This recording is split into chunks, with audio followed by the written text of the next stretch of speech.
नमस्कार, संवाद news international पे आप सबका स्वागत है और मैं हूं आपका अपना संकेत चतुर्वेदी। दोस्तों, जैसा कि आप देख सकते हैं, आज हम हैं सुप्रीम कोर्ट यानी कि सर्वोच्च न्यायालय में और आज बात हम करेंगे न्याय की। इसके लिए मैंने डॉक्टर अविरल मलिक, जो कि भारतीय जनता पार्टी के राष्ट्रीय प्रवक्ता हैं, उनके साथ में सर्वोच्च न्यायालय में मौजूद हूं, जहां पर बात करेंगे बंगाल में हो रहे हिंदुओं पर अत्याचार की, सरकार की अनदेखी की, उस पर इनकी क्या राय है, इनका क्या कहना है। ये बताइए, आपने अब तक बंगाल में राष्ट्रपति शासन क्यों नहीं लगाया, जबकि स्वयं उपराष्ट्रपति डॉक्टर जगदीप धनखड़ कई बार कह चुके हैं जब वो वहाँ पर गवर्नर थे कि उपराष्ट्रपति शासन लगाया जाए। आपने क्या करा? जी, बहुत बहुत धन्यवाद।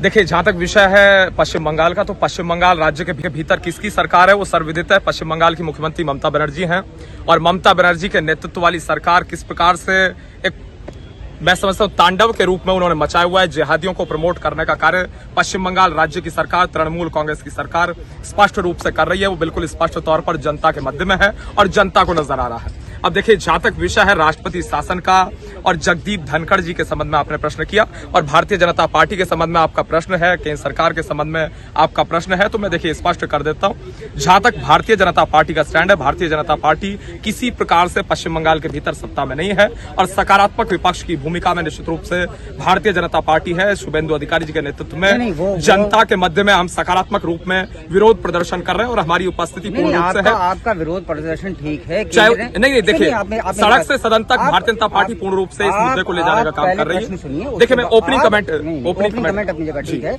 लेकिन आप मेरे प्रश्न आप सुन लीजिए। आपका ओपनिंग कमेंट इसलिए जरूर नहीं क्योंकि वहाँ पर हिंदुओं का पलायन हो रहा है। अगर वही स्थिति कुछ ऐसी बन रही है जैसे कि, यूं मानिए, मुझे तो 1990 का कश्मीर याद आ गया। नहीं, निश्चित रूप से बिल्कुल इस बात से मैं पूर्ण रूप से सहमत हूं और बाकायदा इस मुद्दे को हम उठा रहे हैं। तो इस मुद्दे को उठाने का कार्य भारतीय जनता पार्टी स्पष्ट रूप से कर रही है। इससे पहले राज्य सरकारें तो बर्खास्त हुई नहीं आज तक। जी, देखिए, मैं स्पष्ट कर देता हूं। देखिए, जहां तक विषय है पश्चिम बंगाल राज्य का, तो पश्चिम बंगाल राज्य के भीतर किस प्रकार से हिंदुओं का विरोध पूर्ण रूप से सत्ता के संरक्षण में हो रहा है। जय श्री राम का नारा लगाना एक प्रकार से इलीगल बन चुका है पश्चिम बंगाल की धरती पे। और मैं समझता हूं, जहां तक विषय पश्चिम बंगाल का, तो पश्चिम बंगाल में निरंतर जिहादी पनप रहे हैं और उसके साथ साथ हिंसा पूर्ण रूप से हो रही है। हिंदुओं के खिलाफ षड्यंत्र रचे जा रहे हैं, सनातनियों के विरुद्ध षड्यंत्र रचे जा रहे हैं। वो बिल्कुल स्पष्ट है, इसमें कोई दो राय नहीं है, कोई दो मत नहीं है।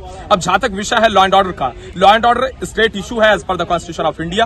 तो मैं समझता हूं होम मिनिस्ट्री ममता बनर्जी के अंडर में आती है, अंतर्गत आती है और निश्चित रूप से होम मिनिस्ट्री उन्हें रिपोर्ट करती है। चाहे वो चीफ सेक्रेटरी की बात हो, डीजीपी की बात हो, एडीजी लॉ एंड ऑर्डर की बात हो, एसपी डीसी की बात हो, पुलिस प्रशासन की बात हो, थानों की बात हो, कांस्टेबल्स की बात हो, वो पूर्ण रूप से ममता बनर्जी के अधिकार क्षेत्र में आते हैं। और मैं समझता हूं पश्चिम बंगाल की पुलिस क्या एक्शन ले रही है, इस पर ममता बनर्जी को सामने आना चाहिए और पीसी के माध्यम से स्पष्ट करना चाहिए।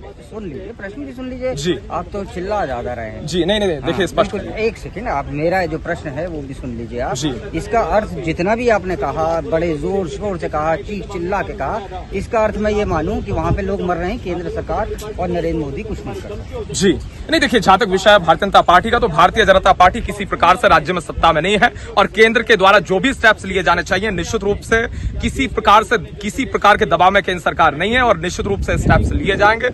केंद्र सरकार के द्वारा अनेकों स्टेप्स पूर्व में भी लिए गए हैं, चाहे 370-35 को। एक मिनट में स्पष्ट कर देता हूँ, उपलब्धियों के साथ मैं स्पष्ट कर देता हूँ। देखिए, उपलब्धियों के साथ बिल्कुल, देखिए, मैं स्पष्ट कर रहा हूँ, मैं स्पष्ट कर रहा हूँ। बंगाल में लगेगा कि नहीं लगा? मित्रों, ये प्रश्न बड़ा जरूरी है। देखिए, मैं फिर एक बार पूछ रहा हूँ और ये स्पष्टता के साथ जवाब देंगे। मैं जवाब दे क्या राष्ट्रपति समय दिया जाए, मेरा निवेदन रहेगा, समय मुझे दिया जाए, पर्याप्त समय मुझे दिया जाए। बिल्कुल, समय आपका ही है। नहीं, देखिए, जहां तक विषय राष्ट्रपति शासन पश्चिम बंगाल में लगवाने का और राष्ट्रपति शासन के विषय में आपने जो प्रश्न किया है, तो बिल्कुल स्पष्ट है किसी प्रकार से लॉ एंड ऑर्डर वहां जो बर्बाद हो चुका है, पुलिस प्रशासन का नाम वहां बचा नहीं है।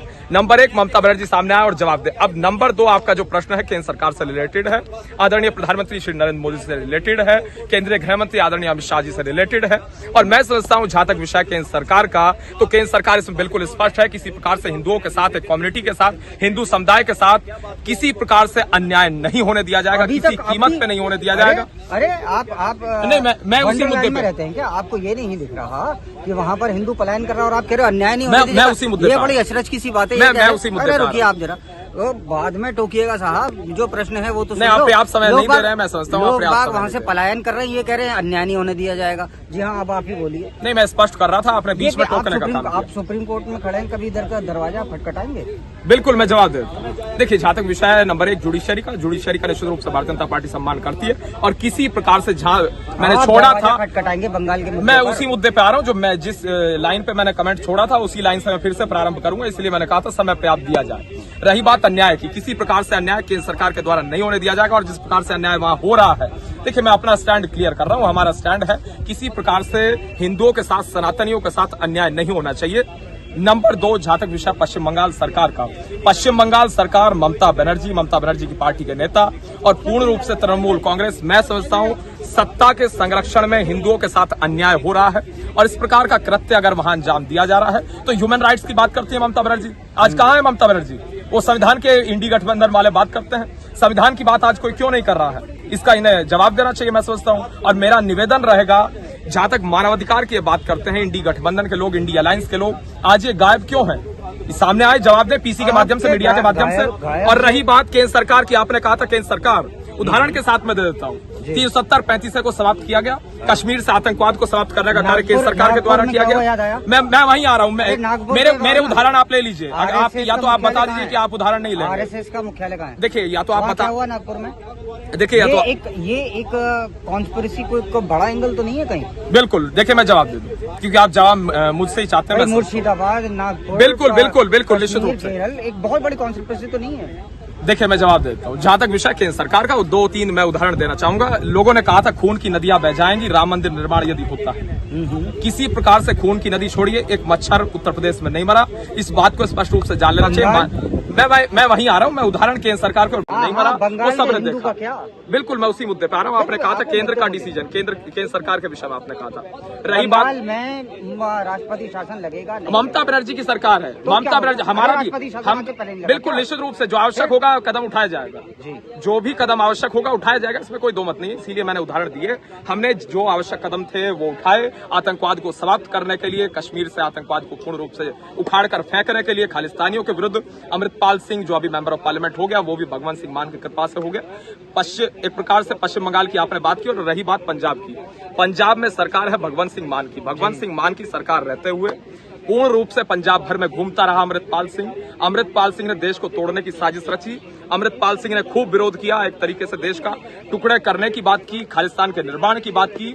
अब रही बात अमृतपाल सिंह की, वो फ्रीली मूव करता रहा, और केंद्रीय गृह मंत्री आदरणीय श्री अमित शाह जी के इंटरप्ट करने के बाद मैं समझता हूं उसकी गिरफ्तारी हुई, वो सर्वविदित है, सबको मालूम है। और ये बिल्कुल स्पष्ट है कि भारतीय जनता पार्टी किसी प्रकार से वायलेंस को, हिंसा को टॉलरेट न करती थी, न करती है, न करेगी। हमारा बिल्कुल स्टैंड है, और इसी स्टैंड पर भारतीय जनता पार्टी आज भी कायम है, कल भी कायम थी, और भविष्य में भी कायम रहेगी, ये बिल्कुल स्पष्ट है। तो दोस्तों, ये था हमारा अब्दुल मलिक, भारतीय जनता पार्टी के राष्ट्रीय प्रवक्ता के साथ सुप्रीम कोर्ट में एक साक्षात्कार।